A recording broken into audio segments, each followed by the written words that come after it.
So it's worth spending a little bit of time looking at the settings function on your iPad. There's lots and lots of things in there.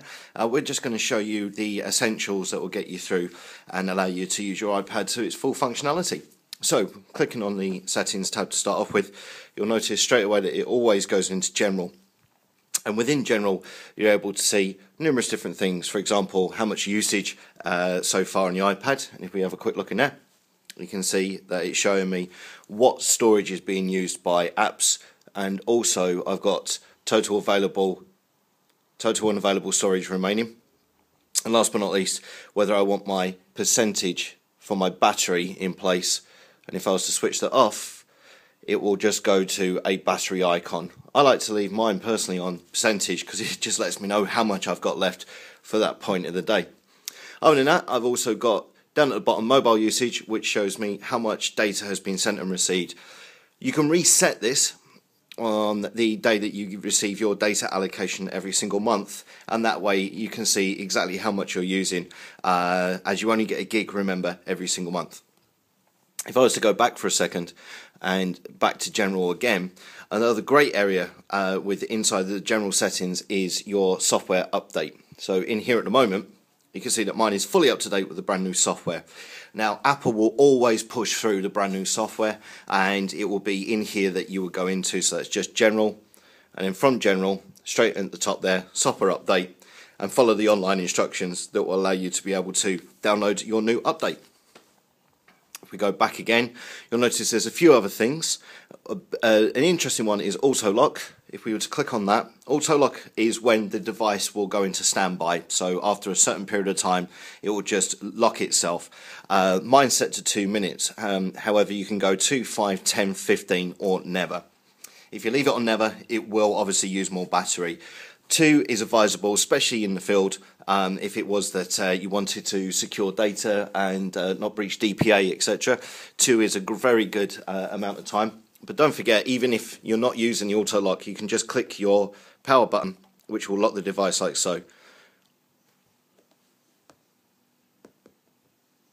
Now, if I was just to go back once more, password lock we've already looked at, and another one is lock rotation. Now, on your device, it will already be set up as mute, meaning that on the side of the device, as you can see, if I just turn it over for a second here, we've got this lock rotation button.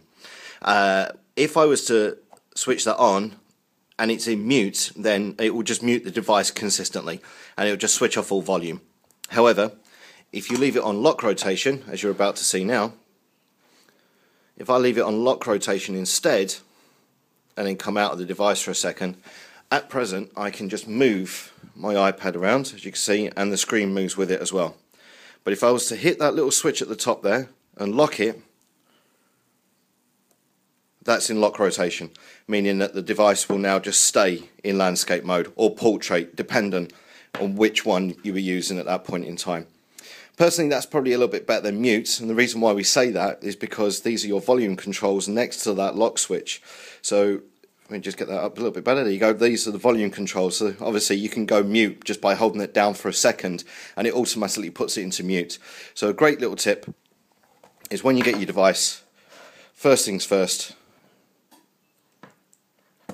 is to go into your settings tab itself and just make sure that that's from mute as it is right now, and just click straight onto lock rotation, and that's set for you as standard. That's your general settings. There are others on the side, and a great one to look at here would be mobile data. Mobile data will automatically be switched on all devices, and when your SIM card is in place, the settings will be already set up for you. It'll be working straight away. But if you ever wanted to check them settings to make sure that they were correct, you can come into mobile data and click on APN settings, and that will show you, and you can check to see if the APN settings are correct for our network. Another one is also iTunes. As you can see here, it says use mobile data for iTunes. Yours will be switched off, so it'll be in this position like so.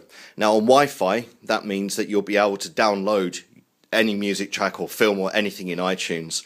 If the comes to 3G and this setting is off, you won't be able to download anything because you've restricted your iPad to say do not download any content from iTunes at all. So it's worth just switching it on. It won't download anything unless you purchase something, so it's just running in the background and it won't use any data unless obviously you specifically tell it to. So really user friendly.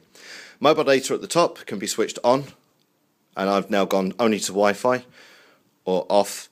So this is off setting and you can go to on and then that kicks in, and data roaming will always be switched off.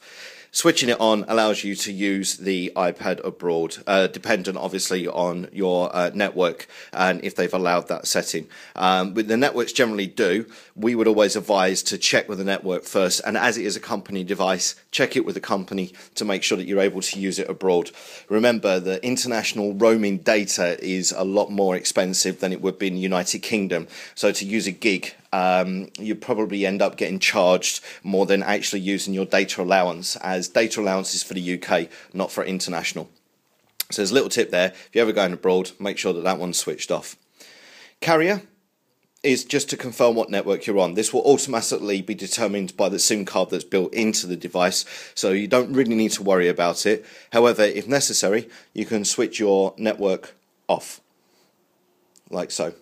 And from here, under automatic, it will now search for any network, and I can specifically select a network based on the SIM card that's already in place on the device. I'm going to switch mine back onto automatic because I want it to roam as standard. At the top here, we've already looked at Wi-Fi.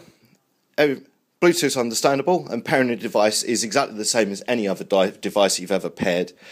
Aeroplane mode, once switched on, the same as any device, will switch off all mobile and Wi-Fi data and allow you to just be able to use the iPad without connecting to the internet or to any mobile carrier as standard. Very good for when you're flying or if you just do not wish to use data at that point in time. Switch that back on. Other than that, some other things to take into consideration are just underneath general. We've got sounds. Sounds allow you to manipulate what a ringtone will be, how a text message will sound when it comes through, what a Facebook post will be, and they're as easy as just selecting one and picking a new one. Exactly the same as most mobile phones. Brightness and wallpaper allows you to change the brightness of the device. You see, super bright. I'm just going to knock mine back down again, and let's a little bit higher because it's a bit dark at the moment. And wallpaper, you can choose from your pictures if you want to make it more personal, or you can go into wallpaper and select one of the ones that have already been predefined on the device themselves. Other than that, anything else that is listed on the left hand side here will be based on applications, and it's generally the settings for that application built into this device. So these will differ depending on what applications you wish to download. For example though, Twitter is automatically built in, and this is where you can set up your username and password, and the same for Facebook as well, as both of these are integrated into the device. So it may be that on a personal level you want to come here to set these up so that you can post things that you've seen on the internet when you're outside of work.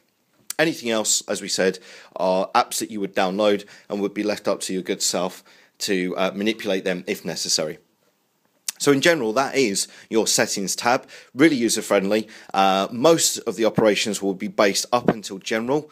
Do not disturb and notifications are something that we would suggest at this point in time to leave alone, on the basis that if you start to manipulate these, it will be very difficult to see if you've received emails and stuff like that.